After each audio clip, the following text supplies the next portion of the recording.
Hello friends, ఎలా ఉన్నారు? ఈరోజు మనం రాఖీ పండుగను ఎందుకు జరుపుకుంటాము, దాని వెనుక ఉన్న కథలను చూద్దాం. రక్షాబంధన్ పండుగను సోదరుడు మరియు సోదరికి మధ్య ఉన్న ప్రేమ రక్షణ బంధాన్ని సూచించడానికి జరుపుకుంటారు.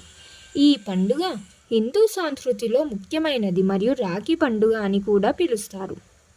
రక్షాబంధన్ గురించి కొన్ని కథలను ఇప్పుడు చూద్దాం. బాలిరాజు మరియు లక్ష్మీదేవి కథ. చాలా కాలం క్రితం శక్తివంతమైన మరియు దయగల పాలకుడైన బాలిరాజును దేవతలు యుద్ధానికి సవాలు చేశారు. అతనికి ధైర్యం ఉన్నప్పటికీ అతను లక్ష్మీదేవతచే బంధించబడ్డాడు.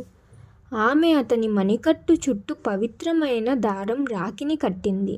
అతనిని తన సోదరుడిగా ప్రకటించింది. అప్పుడు బాలిరాజు లక్ష్మిని మరియు ఆమె భర్త విష్ణువును కాపాడతానని వాగ్దానం చేశాడు. బదులుగా లక్ష్మి రాజు బాలికి శ్రేయస్సు మరియు ఆనందాన్ని అనుగ్రహించింది. కృష్ణుడు మరియు ద్రౌపది కథ. మరొక పురాణం శ్రీకృష్ణుడు మరియు ద్రౌపది కథను చెబుతుంది. ద్రౌపది భర్త అర్జునుడికి సహాయం చేస్తున్నప్పుడు కృష్ణుడు అతని వేలిని కత్తిరించినప్పుడు ఆమె తన చీర నుండి ఒక గుడ్డను చించి కృష్ణుని వేలికి కట్టి రక్తస్రావం ఆపింది. ఆమె ఆందోళనను చూసిన కృష్ణుడు ద్రౌపదిని సోదరునిగా రక్షిస్తానని వాగ్దానం చేశాడు.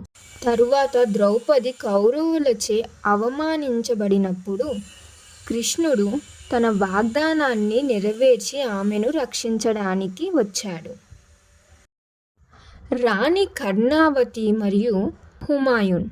రాజపుత్ర రాజవంశంలో చిత్తోర్ యొక్క రాణి కర్ణావతి మొఘల్ చక్రవర్తి హుమాయూన్కు రాఖీ పంపింది.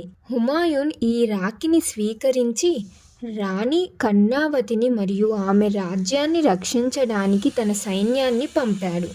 ఇంద్ర మరియు షాచి. పురాణాలలో దేవతల రాజు ఇంద్రుడు అనుసరాలతో యుద్ధంలో ఓడిపోతున్నప్పుడు అతని భార్య షాచి రాఖీని తయారు చేసి అతనికి కట్టింది. ఈ రాఖీ ద్వారా ఇంద్రుడు దైవిక శక్తిని పొందాడు మరియు యుద్ధంలో విజయం సాధించాడు. ఇంద్ర మరియు సాచి కథలో రాఖీ భార్య భర్త మధ్య కట్టబడింది.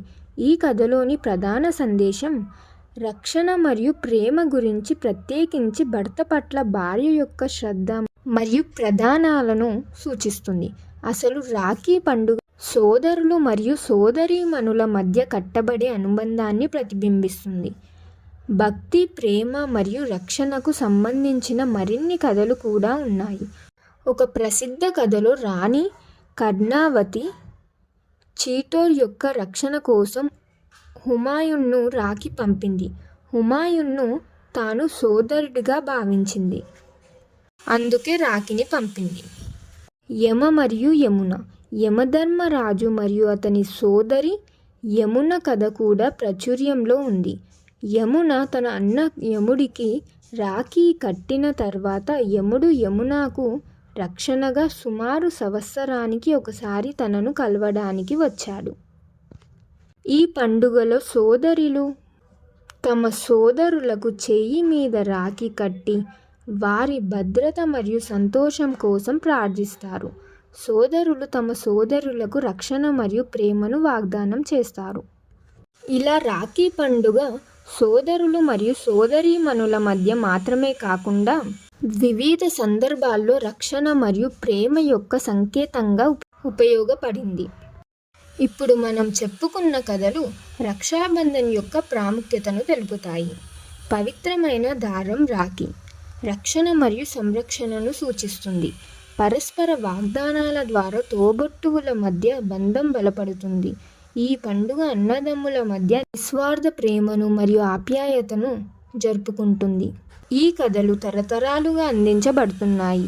రక్షాబంధన్ సందర్భంగా తోబుట్టువులు తమ సంబంధాలను గౌరవించుకునేలా మరియు గౌరవించుకునేలా ప్రేరేపించాయి. మరి ఈ వీడియో ఎలా ఉంది?